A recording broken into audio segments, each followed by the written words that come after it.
Some nights the darkness isn't empty. It's alive. Shadows that watch, whispers that follow, things that don't belong in this world, yet they linger, waiting for you. Tonight, we're diving into 3 true horror stories that will make you question every creak in your house, every shadow on the street, every whisper in the night. If you dare, hit subscribe, give this video a like, and share your own terrifying experiences in the comments. Who knows, maybe your story will be next. Story 1. The Cabin in Washington. My name is Lucas, and last year I rented out a small cabin on the outskirts of Spokane, Washington. At the time, I had just broken things off with my fiancée and didn't want to crash at a friend's place.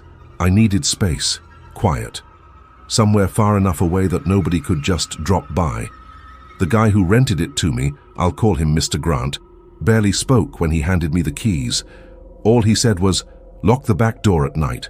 Don't forget." His voice was low and shaky, and the way he stared at me while saying it put a knot in my stomach. I asked if there had been break-ins around here, but he just shook his head and muttered, "Just make sure you lock it." The cabin itself sat at the very end of a dirt road lined with tall, silent pines. There were a few other cabins scattered in the distance, but they looked abandoned, no cars, no lights. My place had 2 floors, though floor might be too generous a word. Downstairs was a living room and kitchen. Upstairs was just one small bedroom you reached by pulling open this weird square hatch in the ceiling and climbing a short ladder. That hatch bothered me from the start. It had no lock, no latch, nothing. Just a flimsy wooden square that anyone from downstairs could push open. Every night before bed, I'd close it and set a chair on top, just for peace of mind. The first week was uneventful. Long drives back from work, heat up a frozen dinner, collapse into bed. But on the 7th night, while I was watching TV in the upstairs bedroom, something happened that I can't forget. Over the static hum of the old television, I heard a voice, deep, male, coming from directly beneath me in the living room. "Who's up there?" It wasn't loud, it wasn't a shout. It was calm, almost conversational, and that was the most terrifying part. The second I heard that voice, my chest tightened like someone had reached in and squeezed my lungs. At first, I tried to convince myself it came from outside, maybe one of the empty cabins nearby. But no. The sound wasn't muffled, it wasn't distant. It was inside, directly below my bed. I grabbed the TV remote and clicked the screen off. The silence that followed was unbearable. My heartbeat was so loud it felt like whoever was down there could hear it. "Mr. Grant?" I called out stupidly, hoping maybe the landlord had come by unannounced. My voice cracked halfway through his name. No reply. I crept to the hatch and crouched, pressing my ear against the wood. Nothing but dead silence. My palms were slick with sweat, and I realized how ridiculous it felt to be kneeling over this flimsy square of wood, knowing that if someone was really under there, the only thing between us was a hatch door that didn't even lock. I lifted it slowly. The hinges groaned. The moonlight leaking through the cabin windows gave me just enough visibility to see the living room below. Empty. No movement. No shadows. But then, the floor lamp by the couch flickered on by itself. I almost dropped the hatch shut, but curiosity or maybe stupidity kept me looking. There was no one standing near the lamp, no hand on the switch, just the empty couch, the crooked coffee table, and that warm glow spreading across the floor. "Who's there?" I called out again, louder this time. Still nothing. I climbed halfway down the ladder, my legs trembling. The wooden steps creaked like gunshots in the silence. When I reached the bottom, I stood frozen, scanning the room. That's when I noticed the back door was wide open. I know I locked it. I know I did. My stomach dropped. The back door was wide open, creaking slightly with the night breeze. I knew I had locked it. I had checked it myself. My hands shook so badly I almost dropped the ladder. I froze, listening. The cabin was silent, and except for a faint, almost imperceptible sound coming from the kitchen, the scrape of a chair against the floor. No, that couldn't be. Nobody was supposed to be here.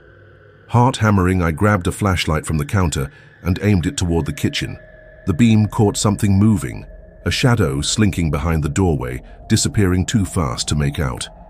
"Hello," I yelled, trying to sound braver than I felt. My voice echoed off the walls. Nothing.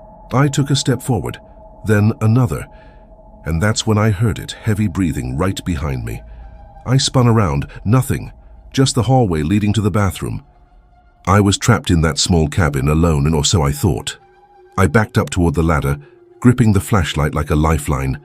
Every instinct screamed at me to run, but where could I go? The car was parked outside, and I had to pass the very door that was now ajar.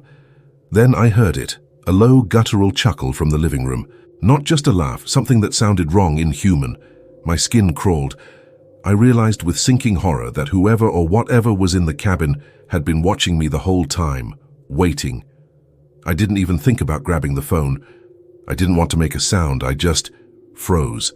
And in that moment I knew I wasn't going to make it through this night unnoticed. I didn't move. I just stood at the bottom of that ladder, every muscle frozen, every nerve screaming. The laugh came again, closer this time, low and wet, like it was crawling along the floorboards toward me.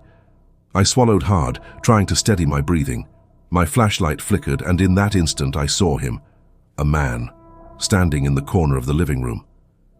His face hidden in shadow, hoodie pulled low, just watching. I froze. He didn't say a word. He didn't move. Just stood there, tall and still, like he was part of the darkness itself. I wanted to scream, to run, to throw something, but my hands were shaking too badly to hold the flashlight steady. My eyes darted around, searching for anything, a chair, a vase, anything I could use. Then he started walking toward me, slowly, deliberately. Each step made the floorboards groan. I backed up, feeling the ladder press into my legs. My only escape was up. Back to the bedroom, the hatch, but that meant passing the man. I knew he'd see me. I knew he'd stop me. I swallowed my fear and ran. I bolted up the ladder, tripping halfway, but kept going. I slammed the hatch closed above me, slamming my shoulder into it like it could stop him. The TV's blue glow lit the bedroom, but the sound of heavy breathing and slow, deliberate steps below made my skin crawl. And then, a soft knock on the hatch. 3 small knocks. I froze. Not angry knocks, not demanding knocks, just deliberate. Almost like he was testing the wood to see if I was really up here. I didn't move, I didn't breathe, I didn't even think. And then the voice whispered, right beneath the hatch, "You can't hide." I couldn't take it anymore. The whispering voice, the knocks on the hatch, the feeling of eyes burning into my back from below, and it was too much. I had to get out. I scrambled across the bedroom, grabbed my phone, and realized it wasn't there. I must have left it in the car. My heart sank. No phone, no help, no way to call anyone. I peeked through the circular window in the bedroom wall. The yard was dark, almost pitch black, and I thought I saw a shadow moving near the tree line. Could it be him? Had he followed me outside earlier? I didn't wait to think. I yanked open the hatch, slipped down the ladder, and bolted for the back door. My bare feet pounded the wooden floor, and I could hear him moving behind me, fast now, like he was enjoying the chase. I flung open the door and ran out into the dirt driveway. The cold night air hit me like a slap, and I didn't stop. I ran toward the neighbor's cabin, the one with the faint light on inside. I pounded on their door, screaming, "Someone's in my cabin, please help!" A man appeared at the window, just staring at me, not opening the door, not calling out, just staring. My stomach dropped. I had no idea if he was friendly or part of whatever nightmare I'd stumbled into. I looked back. The cabin was still there, dark, silent. But I could feel him watching. I could feel it in my bones. I finally heard a car engine. Headlights swept across the road. I ran to it, waving frantically. Whoever was inside the cabin didn't follow me past the tree line, or at least I didn't see him. I got a ride back to town that night, but I didn't sleep. I couldn't stop thinking about the knocks on the hatch, the whisper, and the man in the corner. And the worst part, I never saw Mr. Grant again to ask him who that man was. The next day I couldn't stop thinking about the cabin. My hands still shook, and every time my phone buzzed, I jumped. I kept replaying the events in my head, trying to make sense of them. Maybe it was a squatter, maybe some local troublemaker, but nothing added up. I decided I had to go back, not to stay, just to see if anything had been left behind, any clue about who that man was. I drove back slowly, gripping the steering wheel like my life depended on it. The road leading to the cabin felt narrower, darker, almost like the forest was closing in on me. When I arrived, the cabin looked normal. Too normal. So the back door was still locked. The hatch upstairs, closed. No sign of anyone ever being inside. I walked around the property, shining my flashlight into the trees. That's when I noticed footprints in the soft dirt near the cabin. Large, wide, uneven, and leading straight into the woods. Not only that, there were smaller prints beside them, almost child-sized. I froze. My stomach turned over. Why would there be a man and a child here in the middle of the night? Then I heard it. Faint, high-pitched laughter, coming from deep in the trees. Not normal laughter. Broken, jagged, like something that had been screaming for days and was trying to sound happy. I ran back to my car and locked the doors. The cabin sat in the distance quiet again, but I could feel the weight of someone or something still there watching me. That night, I didn't sleep. I kept imagining that man's face, shadowed under his hoodie and the whispers from the hatch. And I knew one thing for sure. I wasn't the first person to experience this. I couldn't shake it. I kept thinking about the footprints, the laughter, the whispers. Sleep was impossible. Finally, I decided I had to look into the history of the cabin. Maybe Mr. Grant had been hiding something. Maybe there was a reason no one else stayed here. I drove to the county records office in Spokane. The clerk looked at me oddly when I asked about the property. "Oh, that old cabin? Been empty most of the last decade," she said. "Some families tried to rent it, but they always left after a week or two. Strange stuff keeps happening. Unexplained noises, doors opening by themselves, people disappearing for hours. The neighbors call it the whispering cabin." My blood ran cold. She continued. "There was a man who owned it before Grant. His name was Harold Crenshaw. Rumor is, he experimented on people, kept them locked up. Nobody knows exactly what he did, but some say the forest around the cabin hides the bodies." I left in a daze. I felt like I had just stepped into someone else's nightmare. The footprints, the laughter, it all made sense now. That man I saw, maybe he was one of Crenshaw's victims, or worse, maybe he was Crenshaw himself. When I got home, I tried to convince myself I was overreacting, that I was just spooked after one night. But deep down, I knew that cabin had a hunger for fear, and it had marked me. I couldn't stop thinking about what I heard upstairs, the voice whispering through the hatch. "You can't hide." That phrase replayed in my mind over and over, and I realized maybe I couldn't. I couldn't let it go. I had to know what was really inside that cabin. Not for curiosity, I needed closure even if it killed me. That night I drove back. The forest was silent, too silent. The wind didn't move the trees.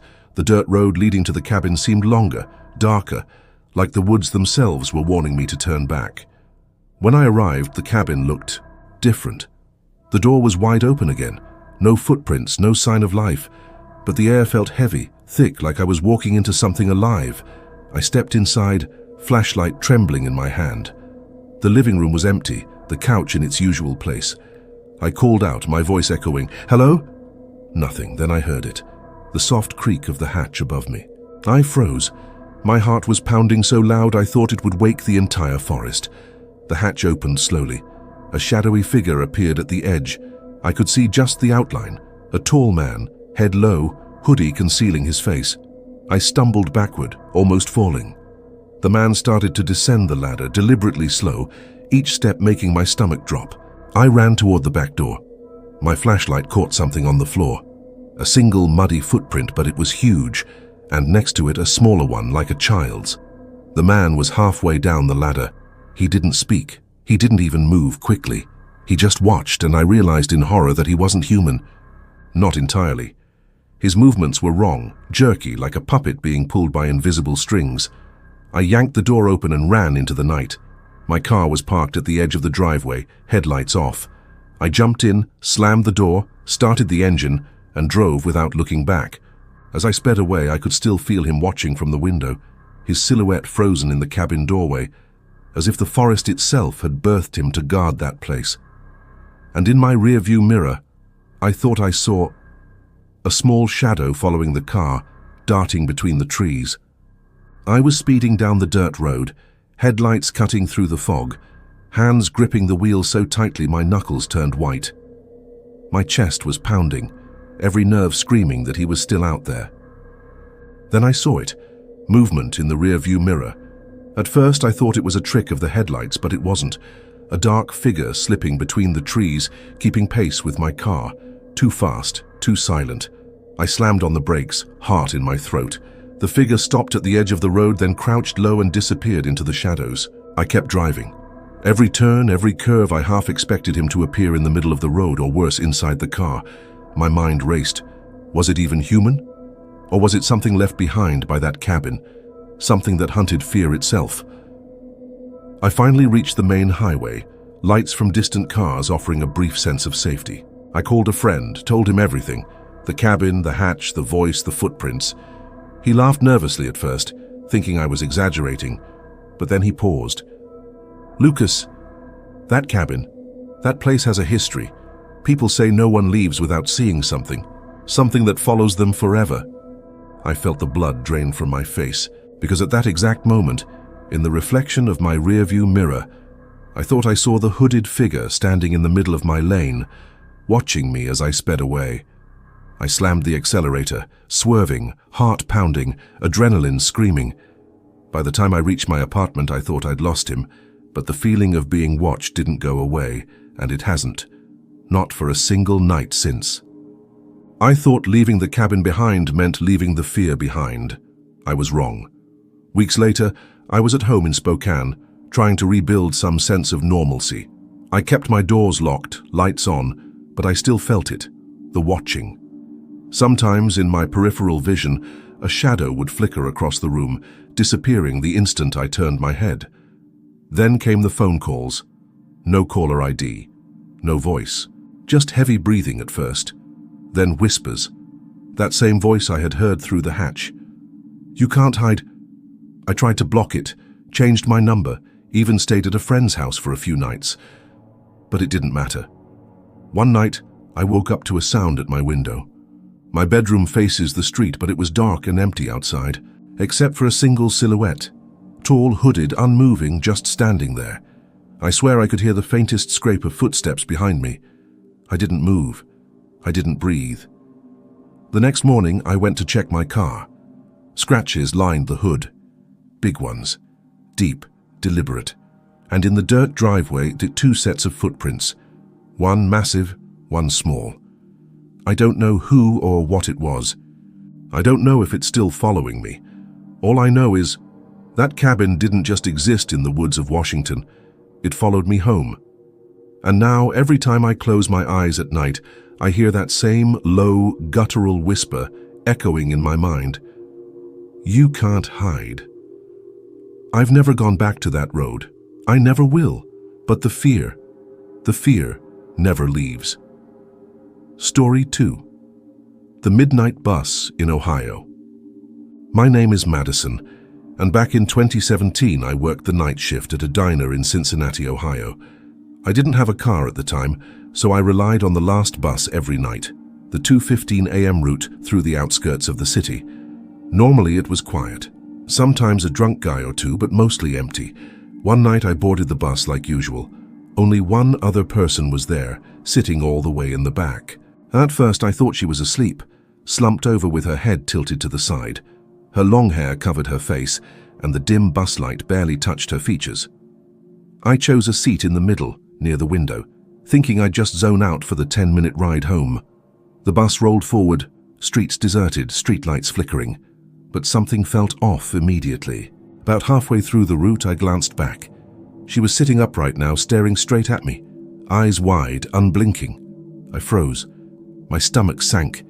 It was the kind of stare that crawls under your skin and makes you feel like a mouse trapped in a cage.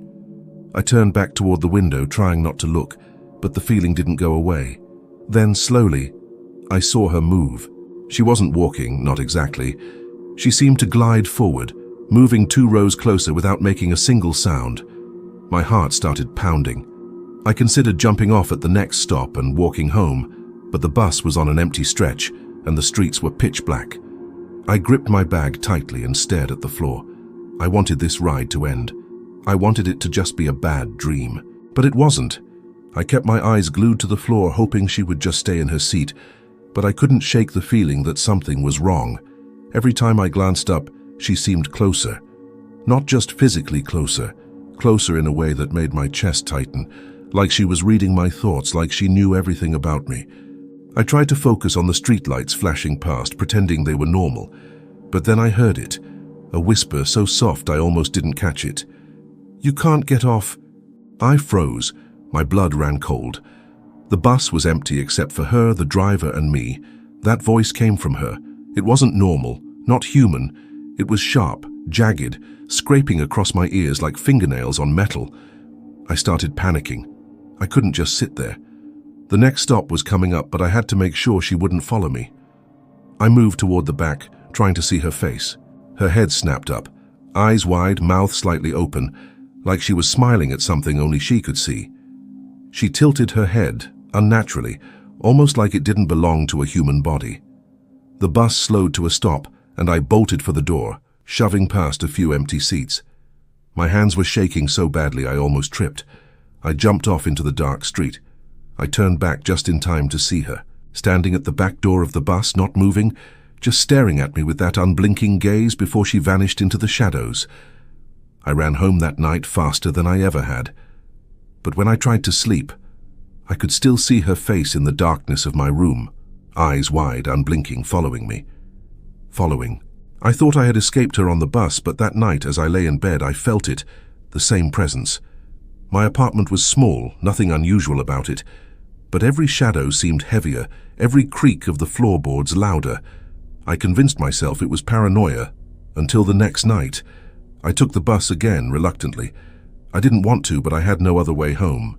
I sat near the middle, keeping my bag close, eyes fixed on the floor. The bus was empty at first, then I saw her, sitting in the very back again, head tilted at that same impossible angle, hair hanging like a curtain over her face. But this time, she moved before the bus even left the stop. She glided forward slowly, silently, until she was one row behind me. I froze. My heart slammed against my ribcage. I could feel her watching me, not just looking, watching. Every instinct screamed at me to run, but the bus doors were closed. I was trapped. And then I heard it again. "You can't leave." The whisper came from directly behind me, though no one was there. My hands shook as I fumbled with my bag, trying to open the bus doors, but the driver wasn't moving. He wasn't even looking at the road. I forced myself to glance up. She was closer. Too close. I could see her eyes now, black, endless, unblinking. The bus passed my stop. I tried to yell, but no sound came out. My voice was gone, swallowed by the emptiness around us. And then she leaned forward, almost floating, and whispered directly in my ear, "You can't hide from me." I didn't know if she was real or a nightmare, but in that moment I knew one thing. I was never truly alone. I finally made it off the bus, stumbling into the dark streets of Cincinnati. The night air felt colder than usual, and every streetlight flickered like it was warning me. My apartment was only a few blocks away, but I couldn't shake the feeling that something was following me. At first I tried to convince myself it was just my imagination, but then I heard it, footsteps behind me, slow, deliberate, not matching the rhythm of my own steps. I spun around. Empty streets, nothing. Just shadows stretching across the cracked sidewalks. I kept walking faster this time, glancing over my shoulder every few seconds. The footsteps stopped whenever I stopped, started again whenever I moved. It wasn't human, it was deliberate, calculating, and patient. When I finally reached my apartment, I slammed the door shut, locked it, and pressed myself against it. My hands were shaking so badly I could barely turn the lock on the deadbolt. Then my phone buzzed. A text. From an unknown number. "You thought you could hide." I dropped the phone. My stomach turned over. My apartment was small, my windows all locked. I should have been safe. And yet I could hear her breathing, soft and wet, somewhere behind the walls, crawling through the dark corners of my home. That night, I didn't sleep. Not a single minute. Every creak, every whisper, every flicker of the lights felt like her getting closer. By morning, I knew this wasn't just a bus ride. This was a nightmare that had followed me into reality. I couldn't just ignore it. Something was stalking me, and I needed answers. I started asking around, co-workers, other night shift employees, anyone who had taken the 2:15 a.m. bus. Most shrugged me off, a few laughed nervously, but one guy, a janitor named Tom, leaned in close and whispered, "You're lucky you saw her. Some people never get off that bus. She doesn't let them." "What do you mean?" I asked, my voice trembling. Tom shook his head. "They say it's been happening for years. The bus drives empty roads late at night. People see a girl, pale, long hair staring at them. Then they disappear. Some get off at their stop and she follows. Always follows. They never see her in the light, but at night, you can hear her, you can feel her, always." My stomach dropped. I wanted to laugh it off, but the memory of her unblinking eyes, the whispering voice came back. I shivered. I checked the bus route online, trying to find records of accidents or missing people. Most were unremarkable, but one entry made my blood run cold.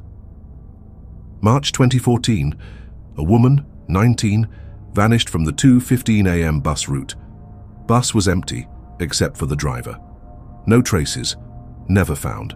I felt a chill crawl down my spine. That had been 3 years ago, and now she was following me. That night I barely slept. Every shadow in my apartment felt alive, every sound amplified. Around 2:15 a.m., the exact time of the bus route, I woke to a soft tapping at my window. My heart froze. I didn't even need to look. I knew who it was. Slowly I crept toward the window, gripping a baseball bat I'd grabbed from the closet. When I peeked through the blinds, nothing. Empty street. No figure. But then I noticed muddy footprints on the balcony, 3 small prints leading toward my door. I backed away. My phone buzzed again. Unknown number. I stared at it, hesitated. Finally, I answered. No one spoke, just breathing. Low, wet, deliberate. I could feel it. Closer. I hung up, heart racing, mind spinning. I turned toward my bedroom and froze. In the corner, barely lit by the streetlights outside, was her silhouette. Long hair covering her face, head tilted impossibly, just standing there watching. I screamed. She didn't move, just whispered, "You shouldn't have come back." I bolted for the door, yanking it open, but the hallway was empty. When I looked back at my bedroom, she was gone, but I knew she hadn't left. Her presence lingered like a cold weight, seeping into every corner of the apartment. And I realized then, she could follow me anywhere. I couldn't take it anymore. I had to understand what I was dealing with. I started digging. Old news articles, forums, even police reports about the 2:15 a.m. bus route. What I found made my stomach turn. Several disappearances over the past decade, mostly young women. Witnesses described the same girl I had seen. Pale, long hair, unblinking eyes, head tilted unnaturally. Some claimed she followed people home, sometimes appearing in mirrors or windows, sometimes whispering from empty rooms. One report chilled me the most. A woman had left the bus after seeing the girl, only to find muddy footprints leading from her apartment balcony to her bedroom floor, almost exactly like what I had seen. She moved immediately, leaving her life behind, too terrified to stay. I realized something horrifying. She didn't just exist on the bus. She existed wherever she wanted. She didn't obey rules. She didn't need doors. That night, I tried to prepare. I moved furniture to block my bedroom door, set up lights, cameras, anything I could. I wasn't taking chances, but as I lay in bed waiting, I heard it. "I know you're awake." The whisper came from directly beside me, though no one was there. My blanket shifted as if someone had touched it. My lights flickered, and then a cold breath on my neck made me spin around. Nothing. I hadn't seen her yet, but I knew she was in the room, and I knew she wasn't going anywhere. I couldn't stay in that apartment another night. Every creak, every whisper, every flicker of the lights made my blood run cold. I packed a small bag, my hands shaking so badly I dropped my keys twice. I decided to leave before 2:15 a.m., hoping that if I beat the bus hour, I could outrun her. But as I stepped outside, the street was too silent. No cars, no wind, nothing but darkness stretching for blocks. My footsteps echoed, and I thought I saw movement at the edge of the street. Long hair, pale skin, head tilted. I froze. She didn't walk.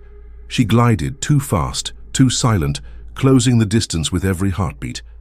I ran, nearly tripping over the cracked sidewalks, my bag swinging wildly. I reached my car, slammed the door, locked it, and started the engine. But in the rearview mirror I saw her again, standing in the middle of the road, her face hidden, but her eyes piercing through the darkness. I slammed the accelerator. Tires screeched. My headlights caught her reflection in a storefront window. But by the time I looked back, she had vanished.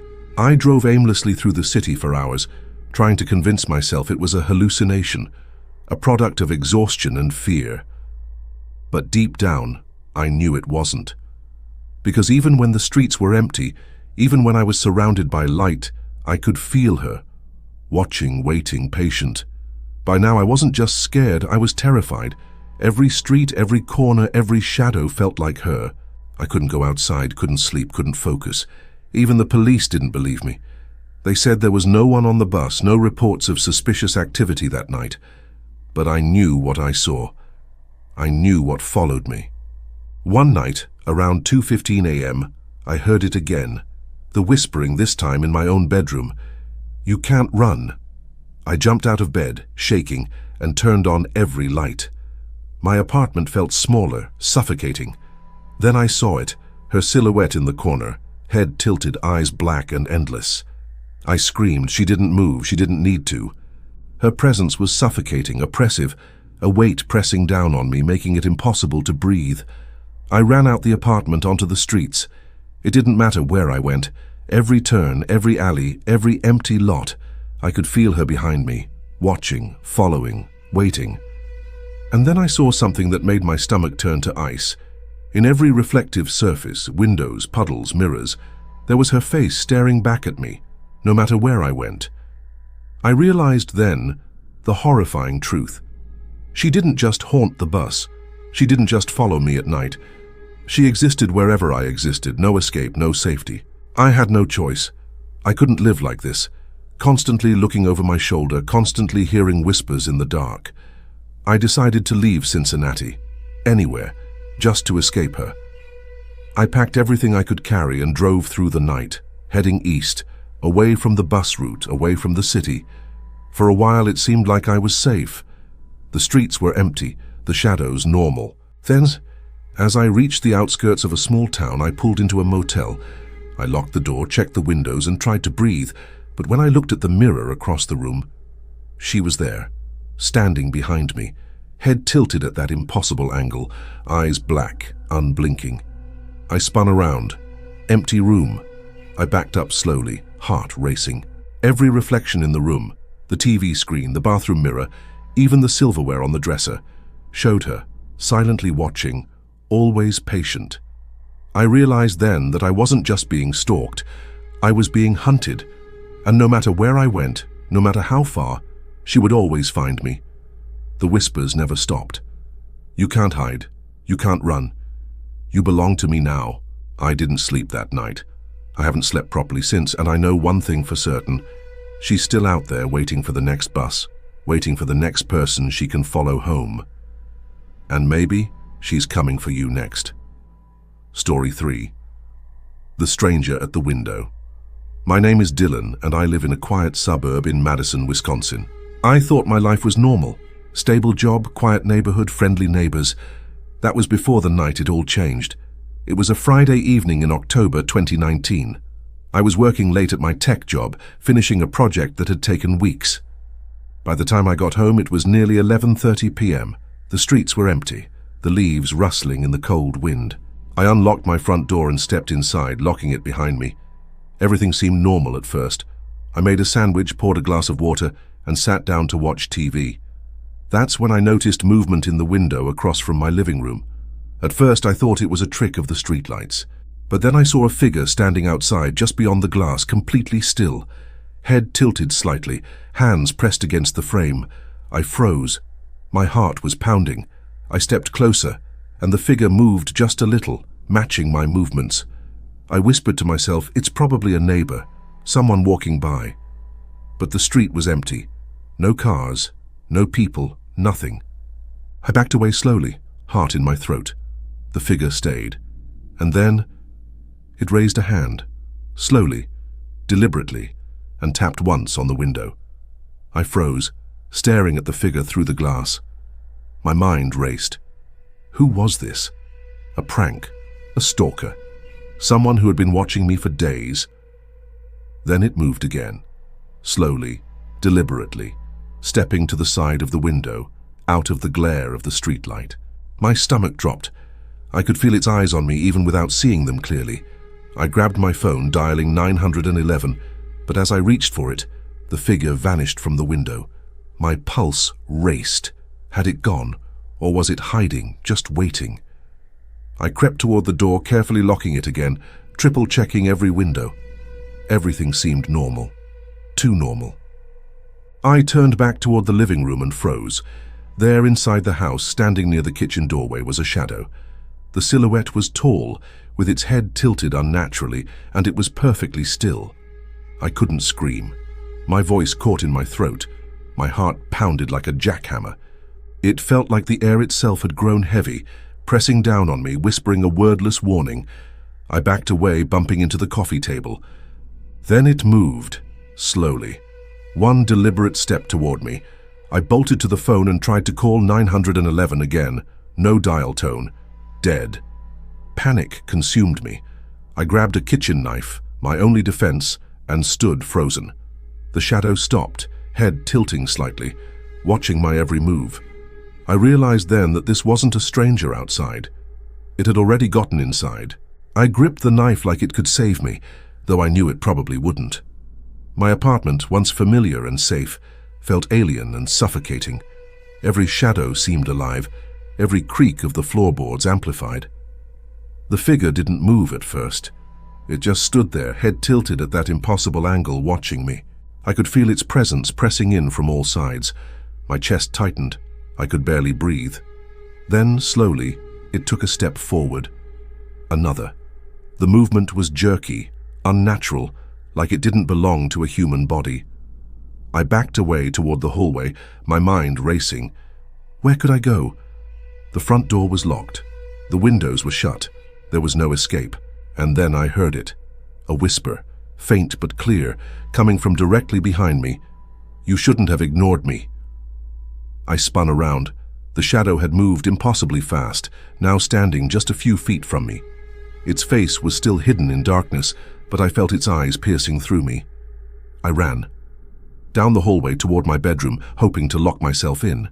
But when I reached the door, it slammed shut on its own, trapping me inside. I pressed myself against the wall, trying to hold back tears, trying to make sense of it. But the whispers didn't stop. They were coming from all around me, echoing through the walls, the ceiling, even the floor. You can't hide.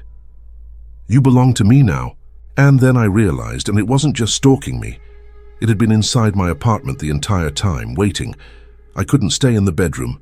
Whatever this thing was, it had already claimed my apartment. I needed to escape, to survive. I tried the windows, locked, tried the door again, deadbolt jammed. My heart raced uncontrollably. Every shadow seemed to stretch toward me, every whisper scraping against my mind. Then I saw it, a reflection in the bedroom mirror. The shadow was behind the living room wall, just beyond the hallway, head tilted, perfectly still, watching me. I grabbed my phone to call for help. Dead. No signal. Nothing. Panic surged. I ran toward the closet, trying to think, trying to hide, but the whispers followed, growing louder. You can't run. You can't hide. You belong to me. I noticed something odd. A faint trail of muddy footprints leading from the window to the bedroom, like it had materialized right inside my apartment. My stomach turned. That wasn't human. I tried to reason with myself. It had to be someone, a burglar, a stalker. But then I remembered the tilted head, the unnatural movements, the whispering from nowhere. This wasn't human. This wasn't normal. I needed a plan. I couldn't fight it directly. I had to outsmart it. I remembered the front door key I left in my coat pocket. I could try to sneak past it, run into the hallway and out the door. I waited, heart hammering, sweat dripping down my face. The shadow didn't move, just watched. I took a slow, calculated step, then another. and then it vanished. But I knew it wasn't gone. I seized the moment. The shadow had disappeared, but I didn't dare assume it was gone. I edged toward the hallway, every nerve screaming, my grip tight on the knife. I reached my coat, grabbed my keys, and slowly turned toward the front door. The hallway was empty, silent, too silent. My breath was shallow, every step a gamble. Then I felt it.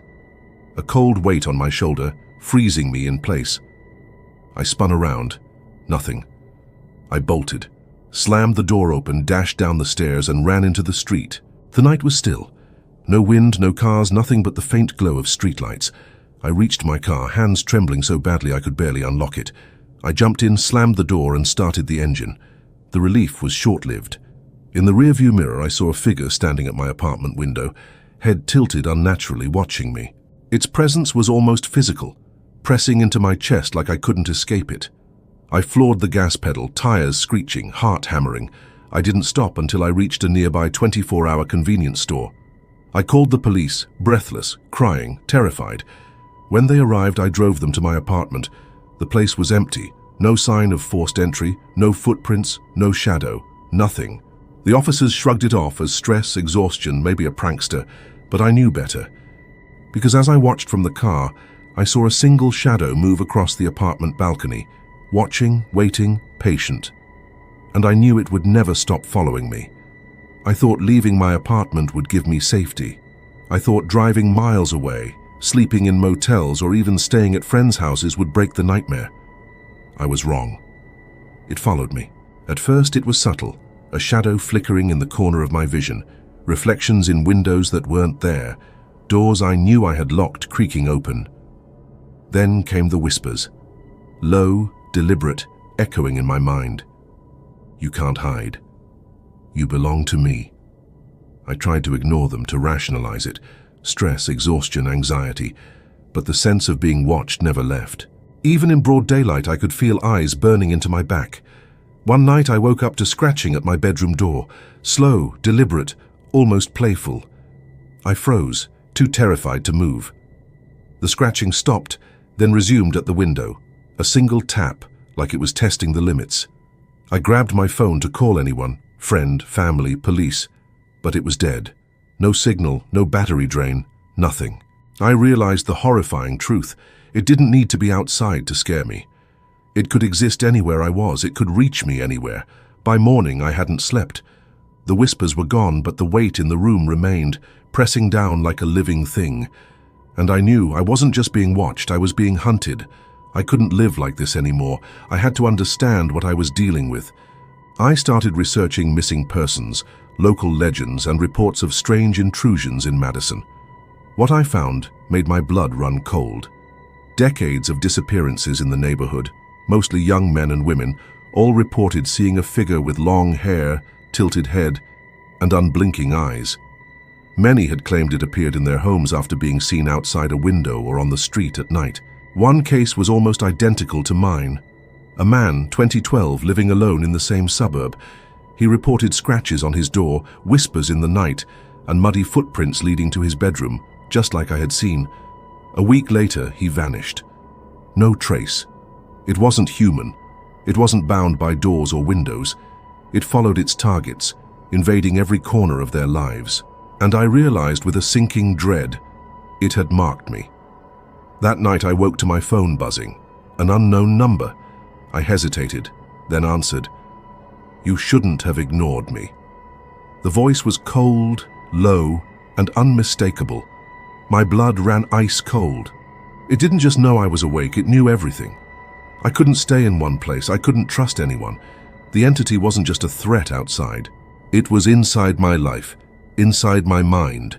It was patient, waiting, planning, and I knew deep down that there was no escaping it. I knew I had to act. Staying in one place meant eventual doom. I packed essentials, phone charger, some cash, my laptop, and drove out of Madison hoping distance could keep me safe. But it wasn't distance, it never was. That night at a motel on the outskirts of Milwaukee, I felt it again. The whispers returned, faint but deliberate, curling around my mind like smoke. You can't hide. You belong to me. I turned on every light in the room, checked every corner. Nothing. Then I saw it, a shadow reflected in the bathroom mirror, standing behind the shower curtain. Heart hammering, I opened the curtain. Empty. I backed away, shaking, and glanced at the motel window. There it was, outside, head tilted, staring in. The glass reflected black, endless eyes. I grabbed my car keys and bolted into the night. Tires screeched. I didn't look back.